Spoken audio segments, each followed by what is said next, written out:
everybody, it's Bob Smith. This is the Outdated Wrestling Hour podcast. I want to make an announcement here. You're going to hear this little placard in front of all of our shows for the next month or two. Because I am having some relatively complicated surgery and don't know how long I'm going to be off my feet, we have recorded about a dozen podcasts in advance of the surgery and post-haste, because I don't know how long the recovery period is going to be.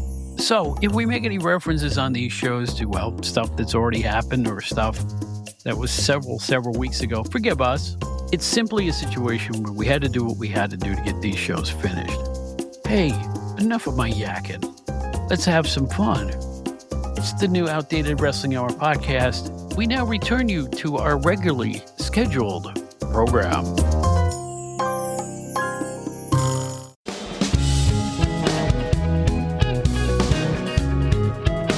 It's your one-stop shop for great wrestling. It's the WrestleCopia Podcast Network. Ray Russell brings a host of great shows right to your device. There's the Wrestling Memory Grenade, Regional Wrestling, the Wrestling Stoop with Bob Roop, the Amazing Puro Academy Show, Retro Wrestling Review with Gene Jackson, Dave Dynasty's long-running hit, Wrestling Nostalgia, Monday Warfare, Raw vs. Nitro, the hilarious Other Ship podcast, and a whole lot more. Great shows and great guests, but where do you find all this stuff? Really simple. Try logging on to WrestleCopia.com. As I like to say, it's your one-stop shop for great wrestling memories.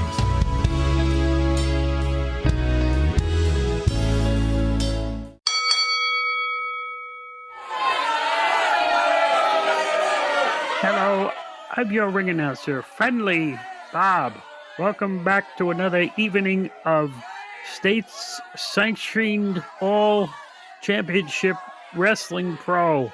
Tonight, you'll see sautéed Steve General Mills and host Bob Smith, and they're going to discuss wrestling feuds that seem to go on a lot. Forever. We get on with it. It's the outdoors wrestling days. It's days of wrestling. It's the Outdated Wrestling Hour. Get out of the ring and get a suit that fits.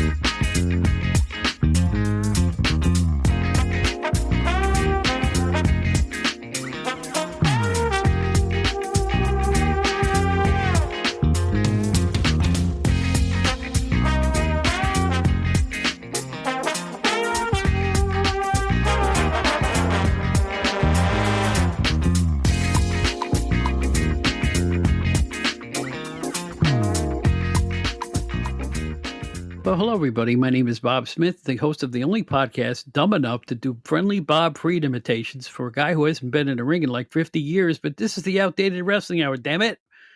We do what we want. Anyway, you might remember me from my PWI days. I hope you all well. And we have a special show, one of our special editions with Steve Gennarelli. Beepity, beepity, beepity, beep. There's the old teletype machine or whatever they called it. And Steve and I are going to talk about what he refers to as the 100-Year Wars. The feuds that seem to go on forever and ever and ever. On and off sometimes, but still they kept going and going. Like a Timex watch. In any event, get yourself hunkered down. We're going way back in time now to look at feuds that are, well, still talked about to this day, except for maybe one that I have thoroughly researched because I'm a lonely old geek. And I spent all of a Friday night tabulating a feud. I am not kidding. I hope my work pays off. So get yourself an Ovaltine or other thing like Nestle Quick, or better yet, Bosco. And we'll be back in just a second or two. Hold on. Stay there. All right, you can have a beer.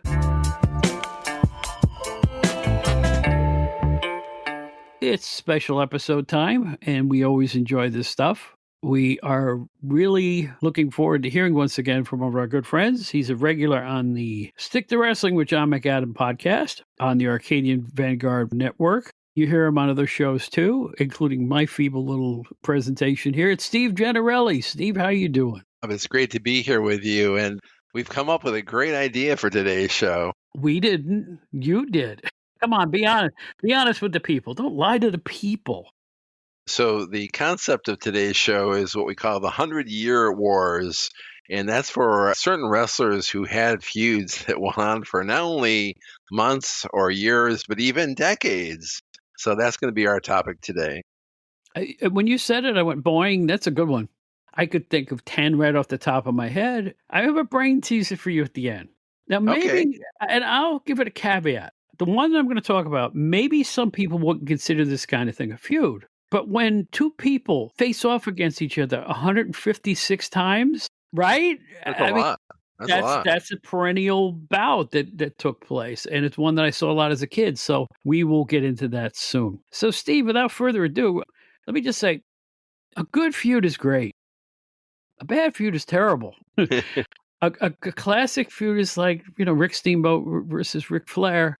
A bad feud is, well, what's going on between Borton and Cody Rhodes right now. I don't know when this is going to air, but boy, did that get off to a mangy start. We're not here to talk about the new stuff, you young punks. We are here to talk about legendary championship wrestling. You know what else I miss? That title on a TV show. Championship wrestling. It's very inviting to get you in there. Championship wrestling. Yeah, not just wrestling, championship. And it was on every third show. Like you have one in the East, one in the Midwest. Championship wrestling. One thing I do want to point out, at least in the old WWF, into the WWF days, they didn't refer to their call letters at all. It was just championship wrestling or the world champion, or they would say World Wrestling Federation champion. It's the only time they referred to it. Am I right, or am I just fuzzy-headed? No, you're right. I mean, the only time I can remember it ever being stated was just that brief moment, maybe at the beginning of the show when Vince was hyping the MSG show, and he'd be saying, and the living legend Bruno Sammartino will be defending the Worldwide Wrestling Federation Championship against whoever. Yeah, right. That was the only time they mentioned it. Well, that was the beauty part. Again, I'm 12 years old. I'm watching Pedro Martinez's National Wrestling Federation. They referred to Johnny Powers as the North American champion. And I'm thinking, well, he's the North American champion. I didn't equate it with a brand or an organization. Right. I thought it was all worldwide, and he happened to be the champion of North America. And it worked on me. I didn't think twice that he was part booker or maybe part owner of that thing. And it was like they really made him into the number one baby face in the organization. And I'll tell you, I went along with it. When you're 12, you root for the good guy. Were you like that when you started? Let's ask you that. When you started wrestling, do you root for in the very beginning? I rooted for the good guys. First night I watched wrestling, we saw all the heels. I was attracted by the heels. I saw Bruno, and Bruno immediately became my guy. He was the guy I'd be rooting for. But other than him, I liked all the heels. I liked the heels better. But I'm not the average fan. I guess I'm a goofball in that way, because most people did like the good guys against the bad guys. Yeah, true. But you know what? When Superstar Graham became champion, I was attracted just because he was so entertaining. Yes, he was. I didn't care that he cheated. I just thought he had the gift of gab, the look. He was totally different than anything they presented as a champion before, and it worked for me. Right. And the great debate of all time is, should they have held off giving him back belt when they did? But it was all pre-planned a year earlier, as far as I know. Right? Yeah, it was, and it wasn't that era of, oh my God, Billy Graham is doing such a great job. Let's keep the belt on him. It wasn't like that back then. Mr. McMahon, the elder McMahon, liked his plan. He liked the idea that Backlund would be ready and do, and they had done everything within their power to get Backlund over. I mean, they did every trick in the book to get him over, and it did work. And Billy Graham, had lots of potential limitations to him on top of all the good stuff. So I can see why there was some trepidation on their part to make a big move in his direction. Well, I talk about this a lot, and people are probably sick of hearing it, but I will say this again. The month before Backlund beat Graham at the Garden, there was an 8-man elimination tag team match. There was no TV of this card for some reason. Right. And Backlund was left alone in the ring against Sakluna, Fuji, and Tanaka. And bang, bang, bang, beat him 1, 2, 3. Which then Howard Finkel says, and the new number one contender, Bob Backlund, when he's announcing the next card. And everybody said, yeah, of course he is. He just beat 3 guys at once. So people forget that little tidbit the same way they forget that Masked Superstar hurt Backlund going into the Iron Sheik match. Nobody talks about that either. You remember those things, right? Yeah. And actually that match on that same card where Backlund did such a magnificent job in that big 8-man tag match, he came to the ring with Mil Mascaras when Mil was wrestling Billy. And that was almost like Mil giving him the rub, too. I mean, they did everything under the sun. I mean, the only thing they didn't do to get Backlund over, they could have sent him on Fernwood tonight with his leisure suit, and they would have said, your leisure suit is going to cause you cancer, Bob, but they never got that far. Fernwood tonight. Holy smokes. That's a deep cut. That's a deep cut. Yeah, that's a really deep cut. All you Martin Mull fans out there. I mean, listen, I had weird taste even as a teenager. I loved Martin Mull and bought his albums, his musical albums with all the jokey songs and stuff like that. Huge Martin Mull fan. Yeah, and Fred Willard, too. Fred Willard, oh my God. Both of them. Yeah. Martin Mull and his Fabulous Furniture. Name of the touring act they had. And I think Frank Duvall was the musical conductor there, and he did the theme to My Three Sons. We're really off the beaten path did. here. And he would. It was hilarious. Every so often they would play a disco song, and he'd be doing the John Travolta pose. This 80-year-old man with a bald head, and it's like, what am I watching? That was all right. Feuds. We got them. You like feuds? We got them. Steve, you know what? You start. Go through your list. We'll break format for a change. Go through your entire list. We'll do that. I'll have some that will jibe with yours. And then at the end, if I have any left over, I'll do mine and then hit you with my mystery feud of the day. Well, right? you're a brave man to put me in control of the cart here, but here we go. Well, you owe me money, so let's go. So the first one that I have for you is one that kind of surprised me when I did the actual research. And I was, when I came up with the idea, I was trying to go back to my youth, and I was trying to think like, well, what is a great feud that like lasts forever, and it was taken everywhere to every territory. And one of the ones that just crept back into my mind was Ernie Ladd, the Big Cat, against Andre the Giant. That was one of the first feuds I ever really saw. And in a way, I never even saw it. But, I discovered wrestling in 1976. That was the year I saw Bruno and all the excitement of 76. But Andre was wrestling Ernie Ladd at Madison Square Garden, which was a huge semifinal main event.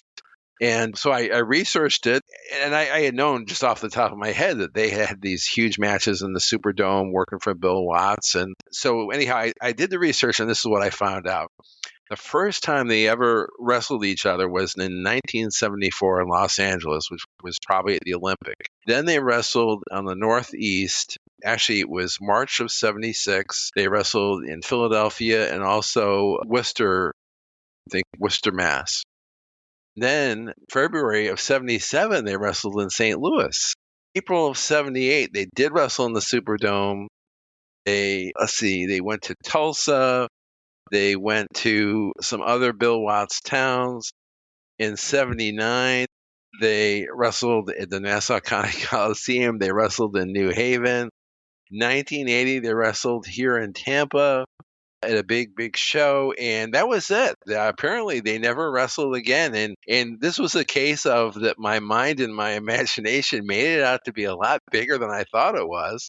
I imagine that they had wrestled dozens of other times, but they only wrestled, from what I can gather, about 12 times, and that was over a span of about 7 years, so it wasn't as big as I remember it being. You're jogging my memory. Did they ever match up Andre with Don Leo Jonathan? I think early in his career and early his first MSG run, it's probably like 74, they actually had a match at MSG where I think it was Don Leo Jonathan and Otto von Heller against Andre and the good guy of the week, maybe Pedro or somebody. I can't remember who. They never had a one-on-one match at MSG, but I think Don Leo and Andre did go around the horn together in the smaller clubs, but yeah, they never did a big angle or a big program in that sense. Well, it would have been smart if they had. I mean, look at the interest, and it did go over. The Andre John Studd feud was big.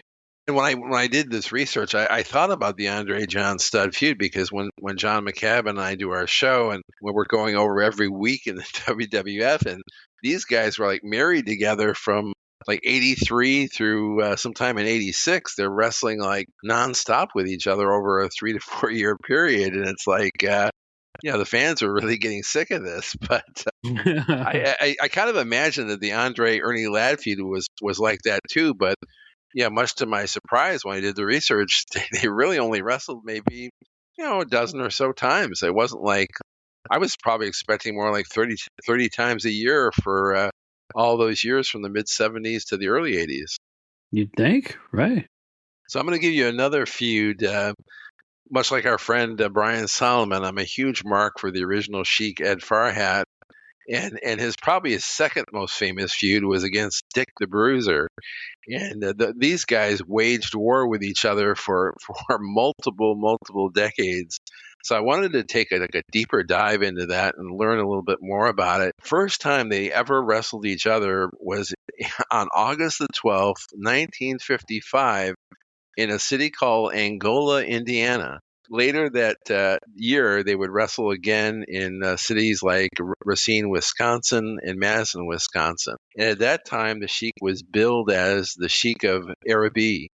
And I think his story tells it, I think in the early 60s, he worked for Vince McMahon. The elder McMahon and the elder Vince was the one who said, you don't need to use the Sheik of Araby. You'll probably come off better. It's just the Sheik. And that's what he went with after that. But they started this long war with each other, the Sheik and Dick the Bruiser. And for those that like the inside of wrestling, they would have a kind of a personal business feud too, because they had rival promotions with each other. But they wrestled that first match in 55. They wrestled a few times in 56, 60, one time in Fort Wayne, Indiana, 61 about 3 times. Their feud was so hot in 62, they wrestled in Indianapolis 4 times in the month of July alone. That's how big their feud was. It really cooled off. They wrestled a few times in 63 with each other, but they didn't wrestle again with each other until 1970 in Indianapolis. And then throughout the 70s, they had maybe 3 or 4 matches a year with each other. Finally, in 1979, in October of 79 in Detroit, they had their final match with each other. And this is, 24 years after their first match with each other.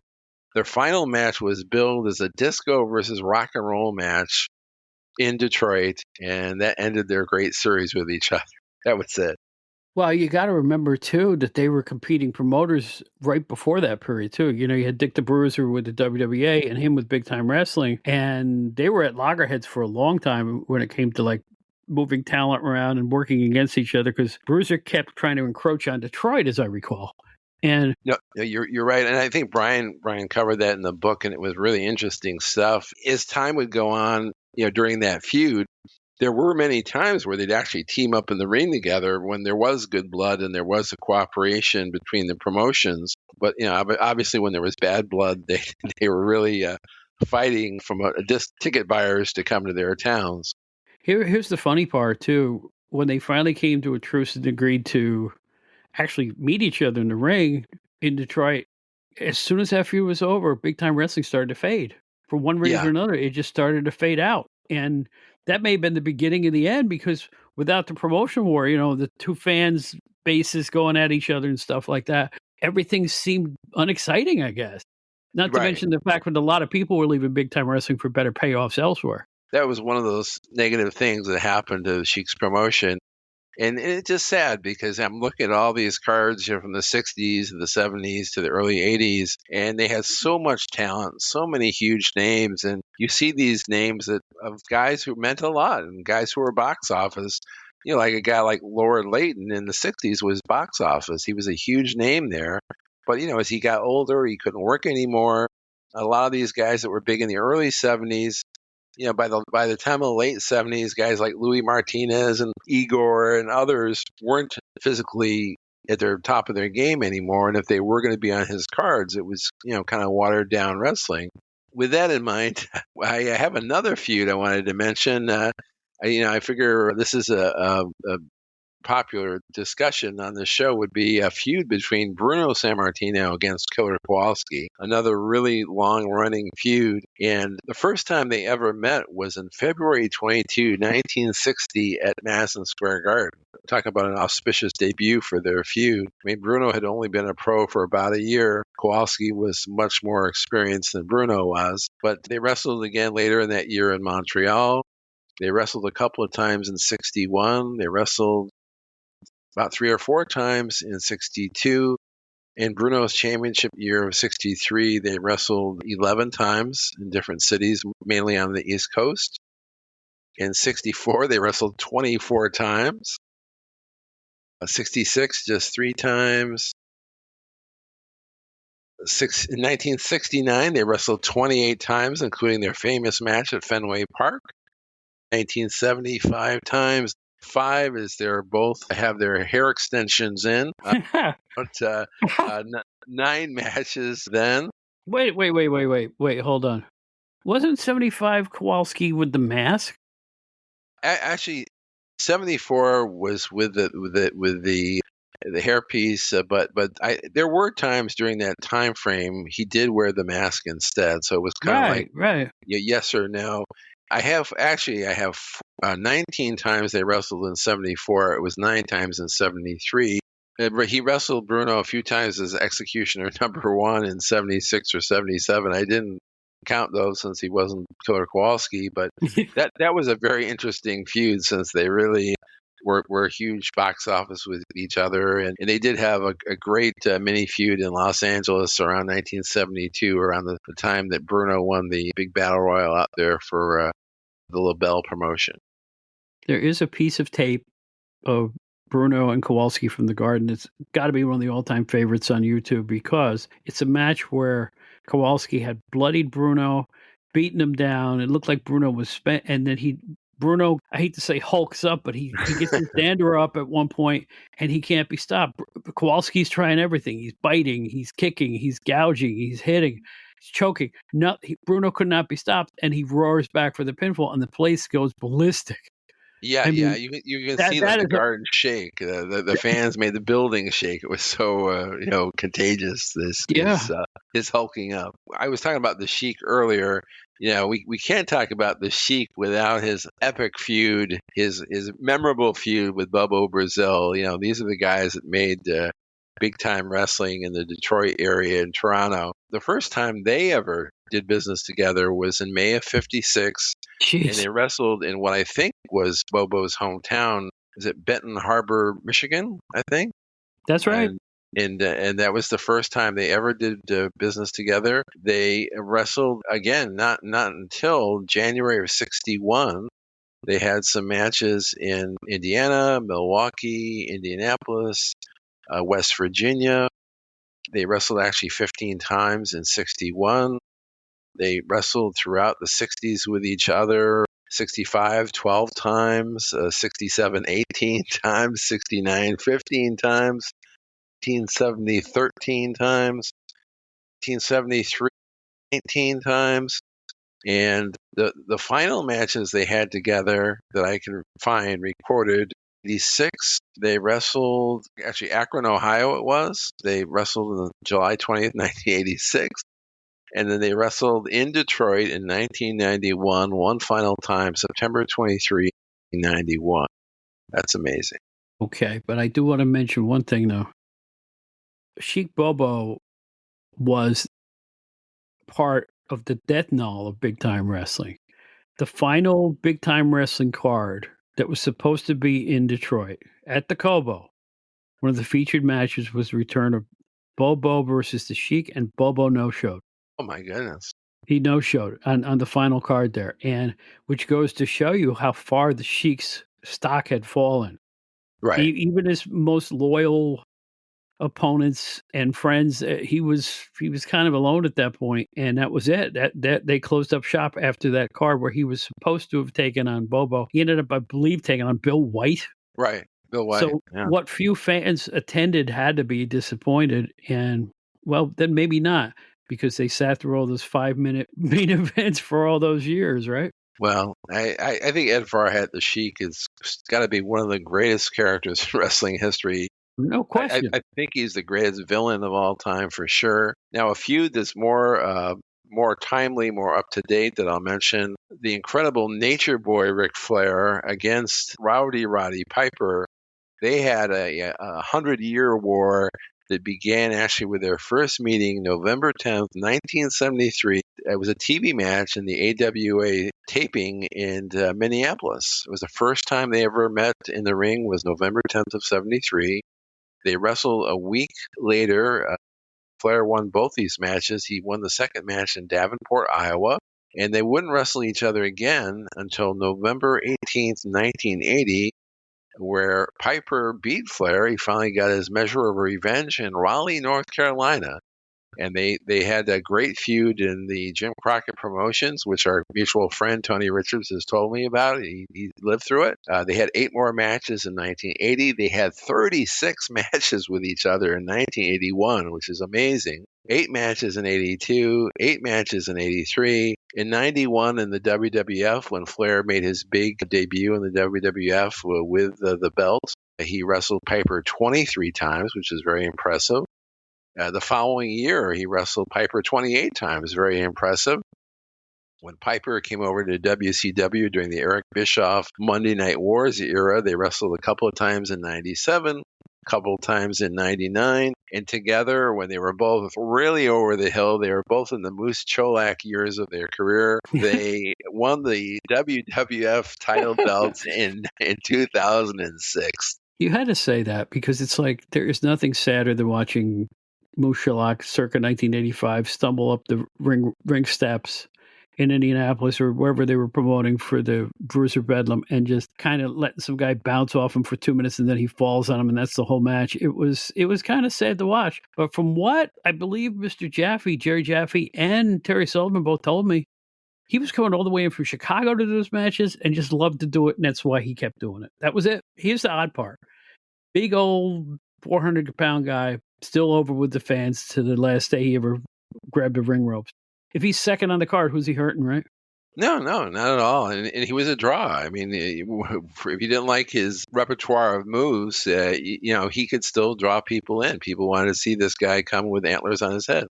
And I put it to you, my friend. Moose Sherlock did the kielbasa thing long before either Igor or Putski. Okay. I remember it's 1970. I'm watching wrestling at home, and here's Sherlock trying to get Ron Martinez, who was interviewing, to take a bite out of his kielbasa. So I put it to you. It was originally the Moose and his kielbasa. I rest my case. My memories of that period of Piper. Now, I remember I think this is around 2003. There was this historic match at WrestleMania between Vince McMahon and Hulk Hogan. Really great match as far as just the storytelling. Vince is bloody and the two guys had battered each other up. And all of a sudden, this guy comes in the ring with this cloak on. And you don't know who it is. He's got a baseball bat. Removes the mask, removes his hoodie, and it's Roddy Piper. And Roddy Piper, in getting involved in that historic match with Vince and Hogan, would seem so appropriate because it was the three of them that really created WrestleMania, if you want to look at it that way. And during that brief time when Piper came back, he looked to me like an older Ray Stevens. He had a gut. He really slowed down. He looked bad in the ring. But I will say by the time that him and Flair won those tag team titles in 2006, got back in shape again. For a guy his age, he got back in shape. He had lost some weight. He looked more like the old Piper. Yeah, sure, he couldn't, have great matches anymore, but he looked the part. He looked like he should be in there. It was great to see Roddy Piper back in the square circle. There you go. I never would have thought. I never would have thought of that one because of the stop-start. They would do it, then they do it a few years later. But you really researched that, so well done, because it's like I didn't know a couple of those things for sure. Well, thank you. And but the last one I want to mention, because this is so historical, is the American Dream Dusty Rhodes, one of our all-time favorites, against another one of our all-time favorites and a personal favorite of yours, the legendary Terry Funk. The first time they ever wrestled each other, from what I could see, was September 22 in Abilene, Texas in 1969. And that first year, I think they wrestled each other 9 times. Now, in 1974, which was the big year when Dusty went from a heel to a babyface in Tampa, they wrestled in Florida 7 times. And now in the rest of the 70s and 75, they wrestled 3 times. The year that Terry won the world title, he won it in 75, but he defended it in 76. He defended it against Dusty apparently 27 times. They had 27 matches. In 77, they wrestled 3 times, 78 once, 79 4 times, 1980 4 times, 81 3 times, 82 3 times. They wrestled each other on a show that our friend Howard Baum had attended in 1989 in Tampa. That was when Dusty was trying to reignite the old Florida promotion with him as the producer and the booker. That didn't last long. That's when he ended up going to Vince with the polka dots. And then they wrestled one final time. It looks like it's 2001 in Gaffney, South Carolina. That was the final matchup. But, I mean, just to think that they wrestled each other in, I think, 4 different decades, very impressive. And both of them are wrestling immortals for sure. Absolutely. Wow. I believe there was an old-timer wrestler named Ronnie Etchison, who, if I remember this out of a wrestling magazine, he wrestled in 7 different decades. Wow. Imagine that. Like one of those guys who started at 15 and ended at like almost 60. And you can do that. So Don Fargo would be another guy like that, I think. Oh, it's seemingly, yeah, absolutely. Okay, here's mine. And I didn't count up specifics like you did. I just kind of overviewed. Sure. I mean, Flair Steamboat started in the 70s. Yes. Ric Flair against Rick Steamboat. They started wrestling each other in the 1970s. And as they moved around in different organizations, they kept meeting and meeting and meeting. We all know about the classic, I guess, NWA/WCW title changes, but they kept meeting each other through the mid 90s on and off. Oh, yeah. So I had to put that as an eternal classic series of matches that you couldn't go wrong with Flair and Steamboat. I still say the best house show match I ever saw was in Connecticut. This was when Steamboat had the title, and the place was about half full, and they still put on a pay-per-view quality match. I'll never forget it. I just think they were like gold together. But yeah, the chemistry they had together was nothing like it. The way that they could put their moves on so fast, and and Steamboat has always said that, unlike the great match with Randy Savage, they didn't have to practice, they didn't have to rehearse. It's just that they had this great chemistry and connection with each other. They didn't have to. They just called it in the ring, as they would say, and just made magic just through knowing how to do it. And Dusty Rhodes versus Flair too. On off.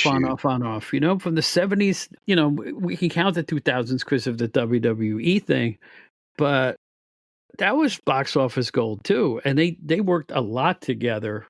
I mean, go into those early 80s periods where, Flair was on and off champion. They fought a lot. I mean, it was Flair, Dusty trying to catch up to him, holding the title for a month and then losing it again, and just on and on and on it went. And they were exciting matches where the crowds were always behind Dusty, but I'd have to say Flair won that feud because he ended up with the belt more times than not. I think that would be a great book for Brian Solomon or one of these other great wrestling writers, maybe even Tony Richards, to write, because the relationship between the two of them is so interesting. Like when Ric Flair broke into the business, he was this power lifter, 300 pounds, not in the healthiest shape. He looked at Dusty Rhodes as like his role model, and he wanted to be the next Dusty Rhodes, to the point of he wanted to call himself Ramblin' Ricky Rhodes or something like that. And he wanted to be one of the Texas Outlaws. As time evolved and Rick broke his back in that plane accident, and Rick kind of reinvented himself and got in this super athletic conditioning shape, he became his own thing and became a huge, huge star on his own with all of his great ability. And then they started feuding with each other, maybe a little bit in the 70s, but mainly in the 80s. And, and Dusty's the booker, of course, at one point with Jim Crockett for a long, long period, that peak period where Flair's on top. the relationship that they had where Dusty's the booker, he's really the guy in charge, he's really the boss, and yet Flair is the guy with the world title. To me, it always seemed like it was a tit for tat relationship, and it really felt like Dusty, in his own way, was going to try to keep Flair in his place. Like, hey man, hey baby, I'm on top. You're the second fiddle. And Flair, I think, because he knew how popular he was, and he knew that he was so well regarded, and he was popping these houses, he wanted to be the big deal. And how the relationship went on until their post wrestling careers. It's really an interesting story. I mean, a fascinating story about the dynamics of a professional relationship. It really is. They work great together too. They really were. They were. They were very much alike and very much different. And there's very few pairings you could say that about. They both had the charisma, the gift of gab, and all that.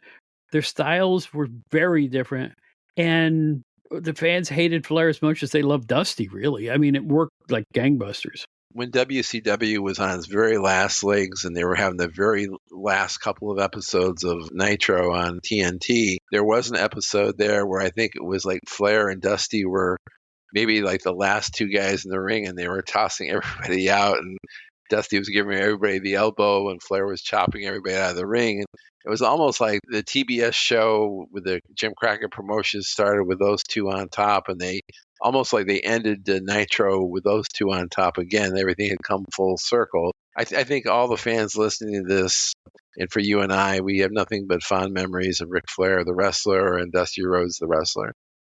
Absolutely true. No question about it. Now, here's an obvious one. Jerry Lawler, Terry Funk. Better part of 40 years. I mean, it's crazy. And this is how long those two were paired up. Remember Tri-State Wrestling Alliance? And I always tell the story about getting knocked over at ringside and Terry Funk's giving me the evil eye. That was Lawler versus Funk, that match. Wow. Joe Goodhart and Todd Gordon always wanted to bring Memphis-style wrestling to Philadelphia. What better pair than Lawler and Funk? Joe Goodhart had his hand on the pulse of, I mean, even the fact he was bringing the Sheik in. I mean, he knew that the hardcore fans wanted to see something edgy and violent and different and scary, and he really knew what to do. And I mean, Paul Heyman and ECW and all that happened later became much more popular, but yeah, I really admire what Joe Goodhart did during his run. He really realized that the fans that were tired of WWF and what the WCW had become, which was kind of a watered down version of the WWF, he really provided an alternative that they liked. Absolutely true. He really did. I mean, people were taking bus trips from all over the East Coast to go to those cards. That's right. I would wager, I swear, I would wager that for tri-state shows at that Philadelphia arena, 35 to 40% of the fans were from somewhere else. Really? There were so many people coming from all over the East Coast for those shows. It was ridiculous because people wanted to see something more hard-hitting than Matilda the Bulldog. Right, right, to say the very least. Yeah, that's what it was. And he kind of overdid it. Like he had one feature that was called the Last Blood Battle Royal, not the First Blood, where the only guy who didn't bleed wins the match out of 20 guys. But you know what? Fans were eating it up. Yeah. And he was bringing in people like Lawler and Funk and Owen Hart and Abdul the Butcher versus the Sheik. And this was stuff hardcore fans wanted to see. At the time, I was an Observer subscriber, and I was, watching my regular wrestling that was on TV. I probably got WWF and WCW and ICW and that, maybe World Class if it was still around, or Global. That's all the wrestling I had, but I was getting the Observer and I was hearing about these shows.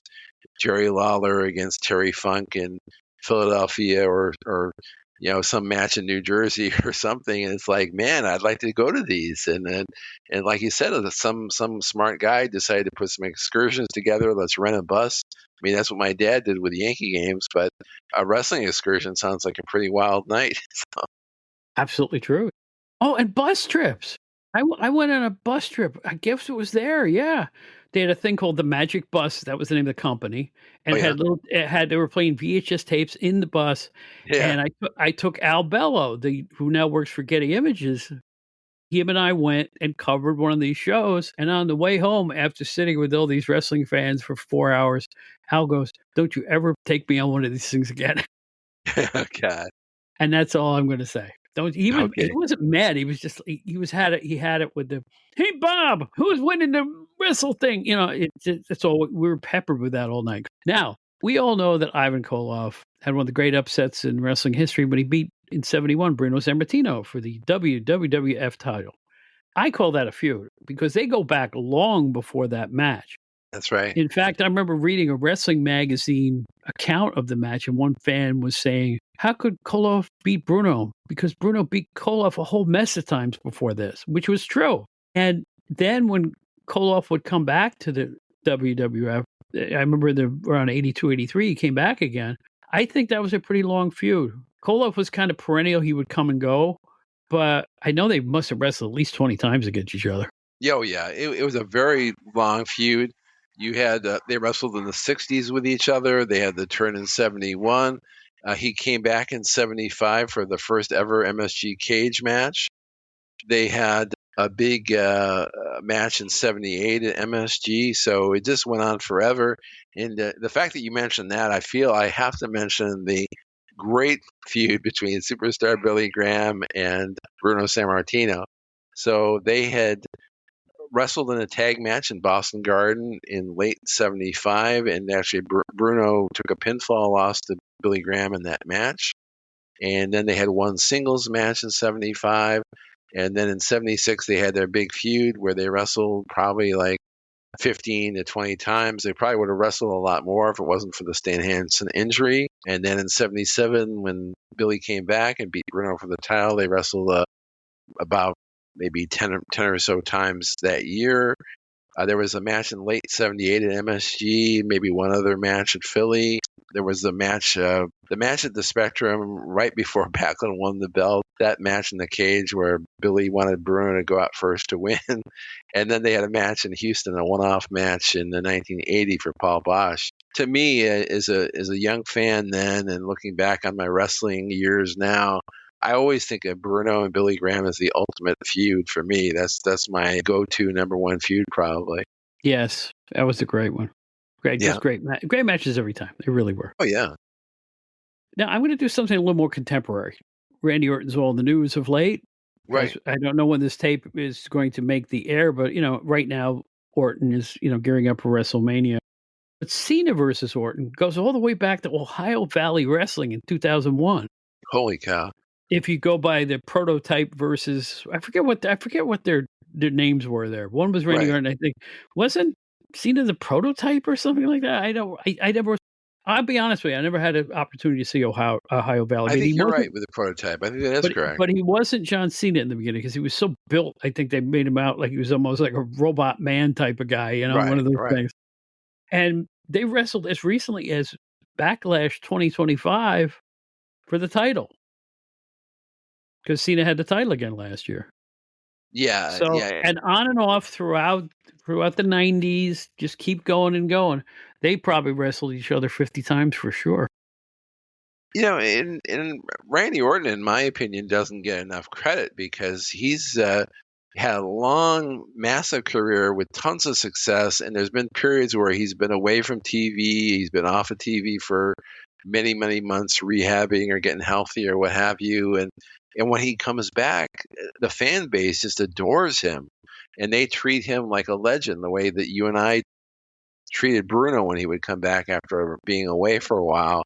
And, it just shows you how big the wrestling fan bases are now that, the fans today just adore these wrestlers. I mean, it's really, I think, even more massive than it was back in the 60s, 70s, and 80s, honestly, because I think they have blind loyalty to these guys, and just back in our day, I think that after a while, for some of the wrestlers, it was like, yeah, okay, we've seen them, we've seen what they can do, let's have somebody else on top. But there's this huge loyalty for Cena and Orton and of course Cody, and I think that's why Cody against Orton will actually be a really big main event if that's what WrestleMania is going to be.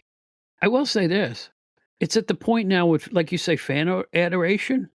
Yes, they can't make a heel out of anybody. No, they can't. No, they can't. The guys could do the most horrible things and gang ups and everything else and bloody the other guy, and they still get cheered and scream one more time. Yeah, That's what yeah, they're like doing now. It's like there is no such thing as a rule breaker anymore because everybody's breaking the rules.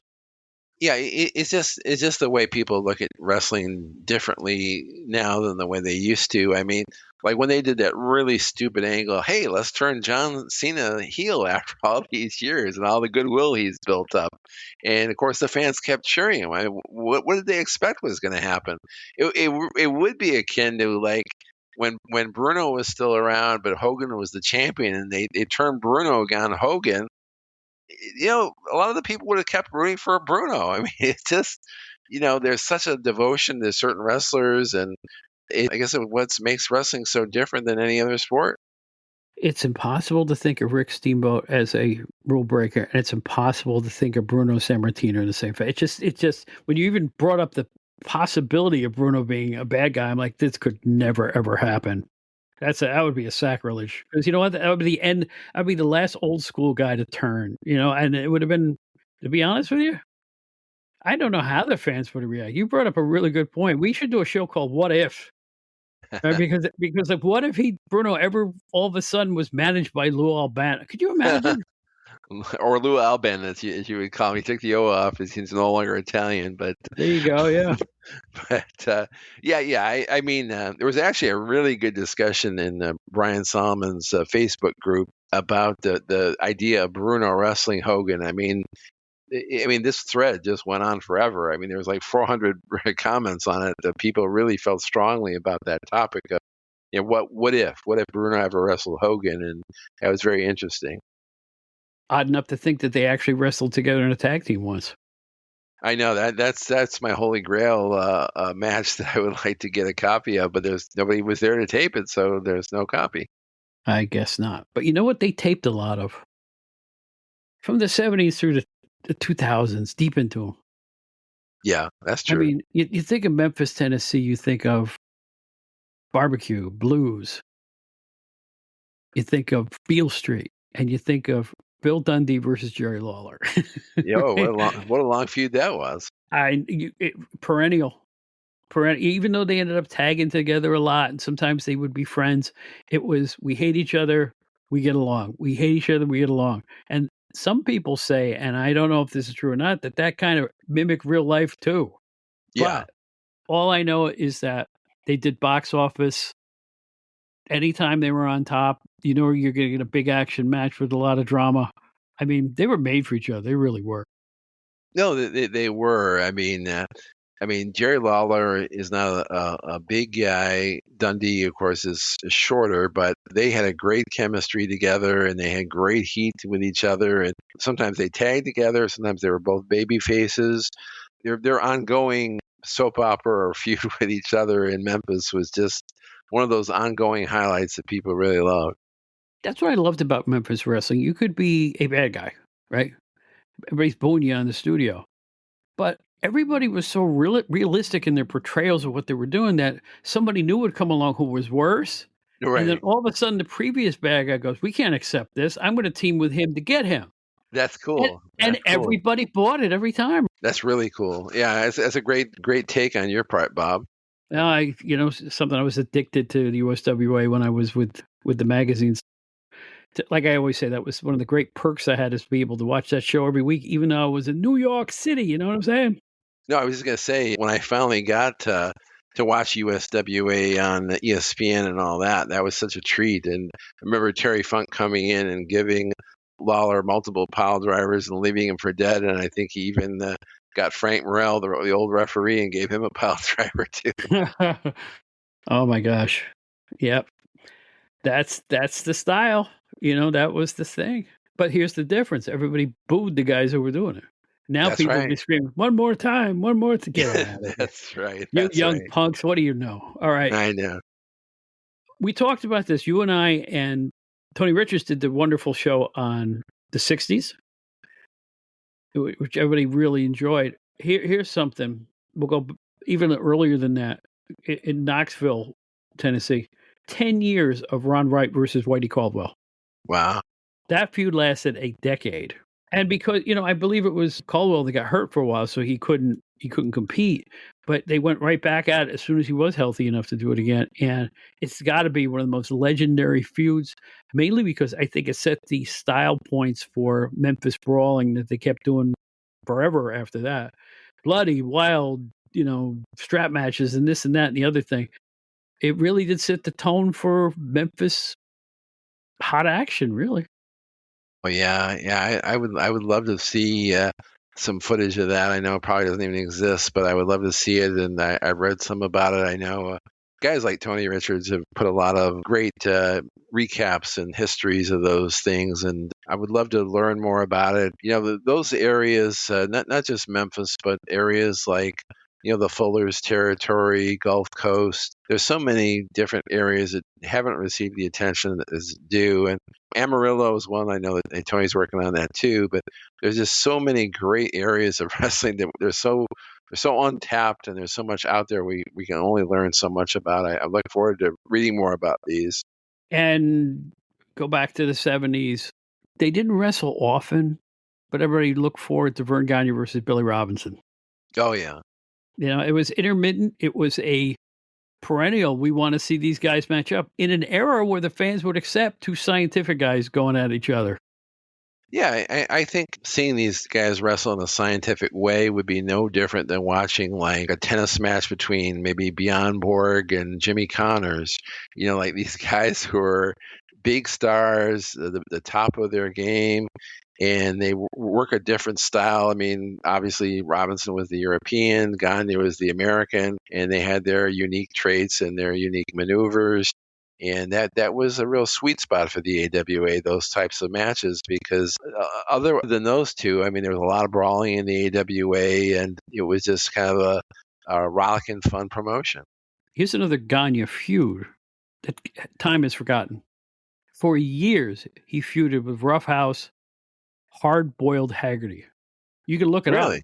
Throughout the 60s, these guys were going at it tooth and nail, left and right, all the live long day. I am telling you, it was one of the hot feuds in the early AWA, and people forget it because it was so long ago. But you can look it up. They went at it time and time again. Hard-Boiled Haggerty, the old school roughhouse bad guy against Mr. Science, Mr. Collegiate, Vern Gagne, worked like a charm because they kept going at it and at it and at it. Yeah, Hard-Boiled Haggerty, I think, is probably better known to the younger people as this great character actor or extra in major movies and TV shows. I mean, he appeared in practically every TV show you can imagine. I think Buck Rogers, all kinds of shows from the late 70s, and tons of movies, and had a great face, real rugged-looking guy, bald head. And I think of him more from those TV shows than from the movies, just because he was from the era before mine. I remember in the 70s, there was a commercial in the New York City area, and I'm pretty sure it was Mighty King Muffler. Mm-hmm. And here comes Hard-Boiled Haggerty in his wrestling clothes and goes, "I'm not going to pay a lot for this muffler." And he's scaring the guy behind the counter. And at the end, he goes, "I didn't pay a lot for this muffler." So he was in demand in Hollywood for character roles, tough guy things, wrestler guys. He could do anything. He's like Lenny Montana. Right. So really cool stuff. Now let's have a little fun. This one's for me. All right. Okay. So I want you to remember who's talking about this, and I want you to guess who I'm speaking of. You will get this, I think. Okay. These two people, starting in 1961 through 1983, faced each other either in solo or tag team matches 155 times at least. This is hit number one. They worked in the East Coast for the WWF, NWA Florida, NWA Canada, Bruno's Pittsburgh group, the NWF with Johnny Powers and all those guys, Australia, Montreal and Canada, and probably other places I don't even know about. All right? I had a friend in high school who was the biggest wrestling fan as I was, who would go, "I got a black and white TV in my room, and when these guys wrestle each other, you can't tell them apart." So for a new Kenmore oven and a box of designer pot holders, who am I speaking about? I'm going to take a wild guess. I'm going to say Dominic DeNucci against Baron Mikel Cicluna. You nailed it. Folks, we're not kidding. He nailed it. You nailed it. How did you? Was it the TV thing that did it? Your clues there. You said they wrestled all those territories. I just took a wild guess. Absolutely true. And here's the fun part. When they were both very young, up in the 60s in Canada, they were billed as Mike Valentino versus Dominic Bravo. All right, man. That's a cool take. Everybody knows that Cicluna was Mike Valentino before he became Baron Mikel Cicluna, but very few people remember DeNucci went by the name of Dominic Bravo in his early years. Wow. I actually told you something you didn't know. Wow. And I don't think I knew that. And yeah, all I can think about is the Johnny Bravo episode of the Brady Bunch. There, did the jacket fit? Did the jacket fit? Well, you have to admit, my friend Rick was right. I mean, if you watch the small black and white TV, you got Cicluna against DeNucci. They were very similar. And similar build too. Very, very lean, tall, gangly looking guys. Not big muscle heads, but they were always in super fit shape. People poo-poo Cicluna. I went through extensive records on him in the last couple of days. You should see his records in Japan. He did multiple tours of Japan. People don't realize that.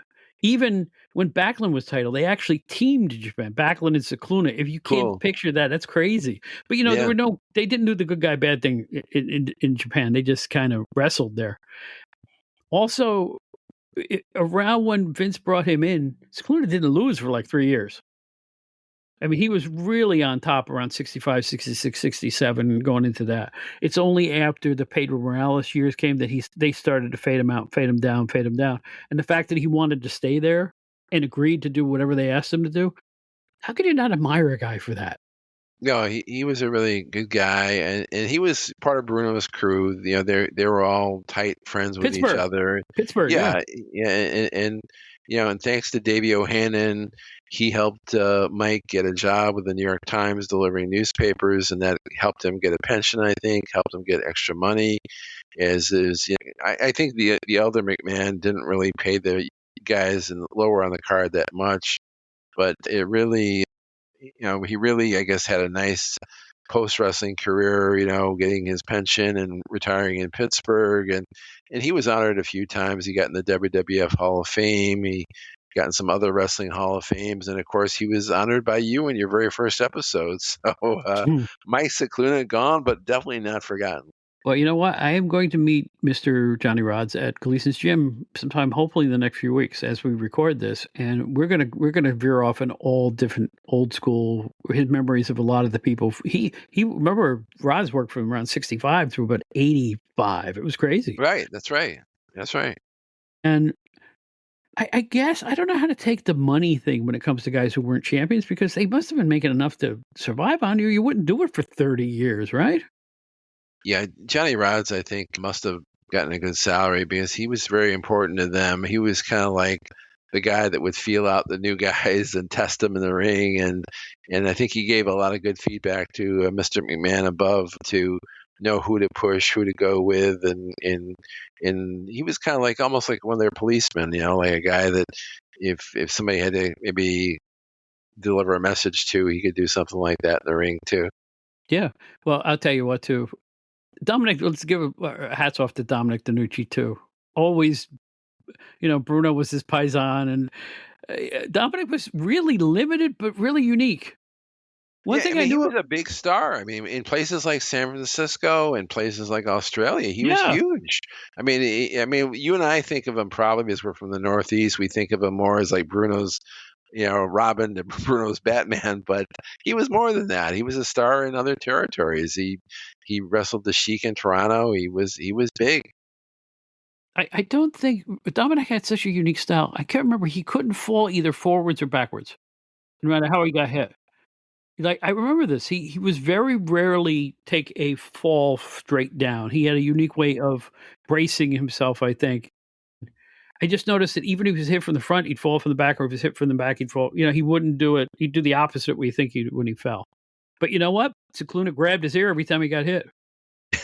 You remember And he that? trained, and DiNucci trained Shane Douglas and trained McFoley, and both of them are two of the greatest guys, and speak very highly of Dominic, and of course Bruno as well. So I have only good thoughts about Dominic. All I know is this: if there's a tape on YouTube and Joe McHugh is standing in the middle of the ring, and there's Dominic DiNucci and Baron McKelsick and Irish Pat Barrett and the Yukon Lumberjacks and the Wild Samoans and Lou Albano and Fred Blassie and either Pat Patterson or Bruno Sammartino on color, I'm there. Me I'm too. there. Me I'm there too. every time. If I run into it, I'm going to watch it. I know I've seen it before. I'm going to watch it again. Yeah, yeah. That's my happy zone. 70s wrestling, or even well, I probably like mid 80s wrestling more than you do, the expansion era wrestling. But wrestling is wrestling. It's fun to watch. Well, I'm glad I was around for the expansion because I got to see things change. And I Right. have a perspective on old versus new that maybe some people don't have in terms of how everything changed around 83, 84. Actually, 84. Yeah. 85, 85 was actually more changeable than 84 was. Mm. It was a gradual burgeoning of what they were doing on television. The arenas got bigger and all that stuff. But by 85, you couldn't compare it to 81. It was totally So different. different. Yeah. Completely different. Yeah. Well, one thing that isn't different is you, Steve. You always come up with these great concepts for shows. I want to thank you once again, as always, for being here. No, thank you for having me on and listening to my idea.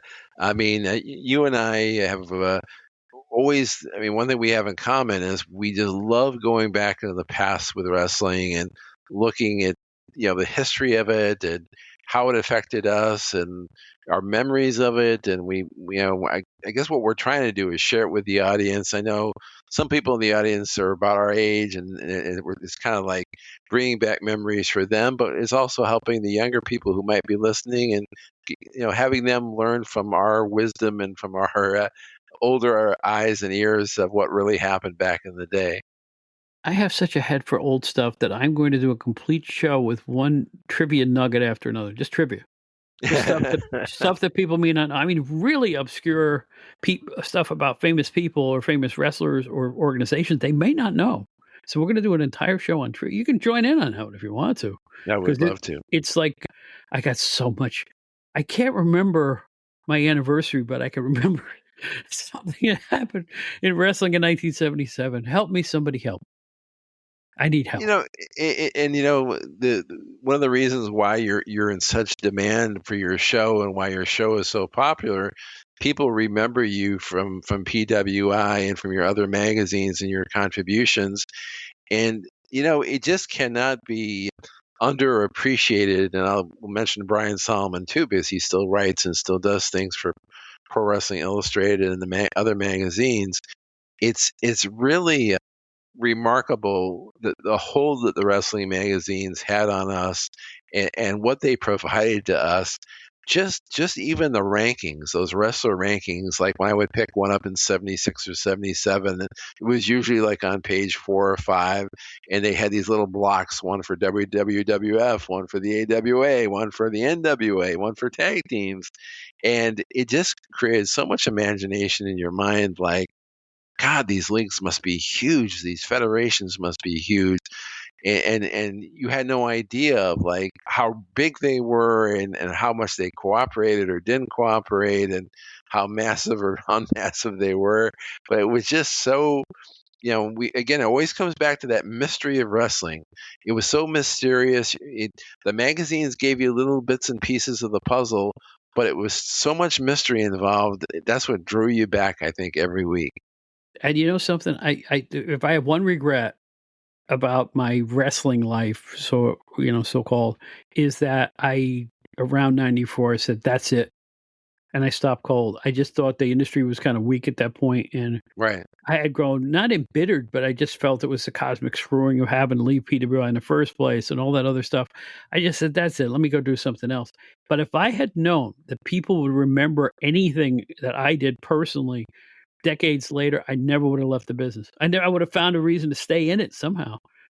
I had guys like Todd Gordon bringing me on to be his first TV announcer. I mean, I should have had more confidence in what I was putting down, but instead I just thought it was just a regular magazine schlub looking for another magazine job. But you brought music into the world, and you did other things with music that the people only dream of. You know, you cut records, you performed in multiple cities and states. I mean, people would dream to have the musical career that you had. That's true. It's true. Chicago Blues Festival. I think one of my high moments was being interviewed by Elwood Blues Dan Aykroyd on the House of Blues Radio Hour twice. Very cool. That to me was like, you made it, you did it. At Sure. least you're on a level where other musicians were going, this guy's cool. So I know I've been lucky. That's why I'm writing a book. You know, I'm trying to remember all the good stuff and put all the negative stuff behind. But you know, I'm hoping people will, and hopefully that'll be out sometime late this year. Anyway, Steve, thank you, man. Talk about your podcasting journey. I hate that word. My journey. You're not trying to get a journey. Your journey is when you put on a pair of shoes and walk somewhere. Gosh. Journey Anyway, Steve Perry. yeah. Well, not for 25 years it hasn't been, but Right. That's in any right. event, talk about your podcast, what you're up to, and where people can find you.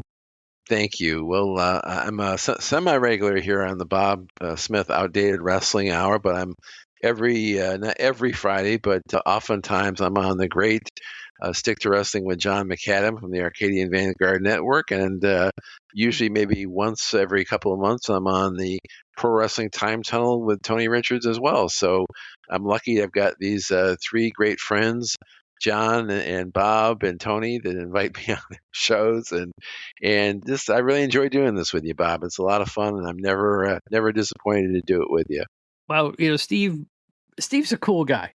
Steve and I are always in communication. We're sending little text messages to each other and stuff like that. And I eagerly look forward to the day when we can just meet in person. We've never met in person. Now, I've been able to meet Brian Solomon and the old PWI guys recently, but we're going to have to get together by hook or by crook somehow, some way. We'll think about doing that.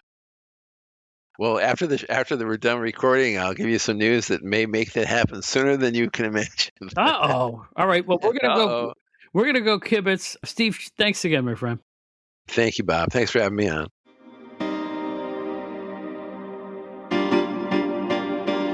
Attention, Gen Xers. If you'd like to explore the era that appeals to you, look no further than GenerationXWire.com. The generation who grew up with the elite in entertainment, music, movies, TV, books, pro wrestling, and more finally has a one-stop destination for all their Gen X needs. From Aerosmith to Batman to the Killer Bees to the Twilight Zone, there's something for everybody at GenerationXWire.com. You won't find a more eclectic mix of pop culture content than at the leading website that specializes in the greatest generation, GenerationXWire.com. Check it out today.